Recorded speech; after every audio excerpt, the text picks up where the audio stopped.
Buenas tardes, soy Ariana Koshman, estudiante de informática en el Instituto Universitario Tecnológico Agustín Codaxi, seccional Barinas, y hago este video para dar una explicación acerca del tema características y comportamientos de elementos pasivos de los circuitos electrónicos para la materia de elementos de la electrónica.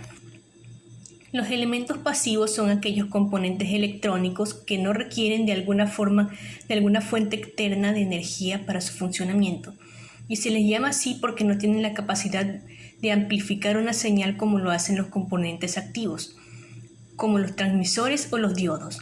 Entre los elementos pasivos más importantes se encuentran las resistencias, capacitadores, inductores y transformadores. La función principal de la resistencia es la de oponerse al flujo de corriente eléctrica, disminuyendo su intensidad, protegiendo así otros componentes del circuito. Los capacitores, por su parte, almacenan energía eléctrica temporalmente y la liberan en el momento en que se requiere. Los inductores, en lugar de almacenar energía eléctrica, almacenan energía magnética, creando un campo magnético alrededor de una bobina conductor. Finalmente, los transformadores modifican la cantidad de voltaje en una señal eléctrica. Cada uno de estos elementos pasivos tienen características específicas que influyen en su comportamiento en los circuitos. Por ejemplo, la resistencia está medida en ohmios y su valor está dado por el coeficiente de su dimensión y material de los componentes. Los capacitores se miden en faradios y los inductores en henrios.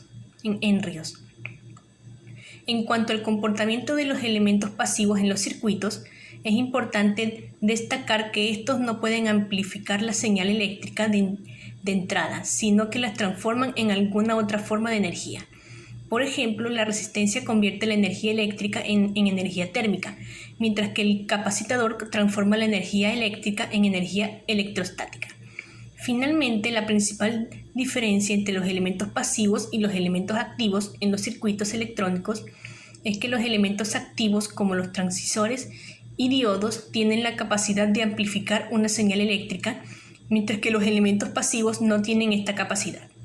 En resumen, los elementos pasivos son componentes electrónicos fundamentales en los circuitos electrónicos, ya que desempeñan funciones esenciales como la regulación de la corriente eléctrica, almacenamiento y transformación de energía eléctrica y magnética. Sus características y comportamientos le permiten ser una herramienta valiosa para el correcto funcionamiento de los circuitos electrónicos. Gracias por su atención.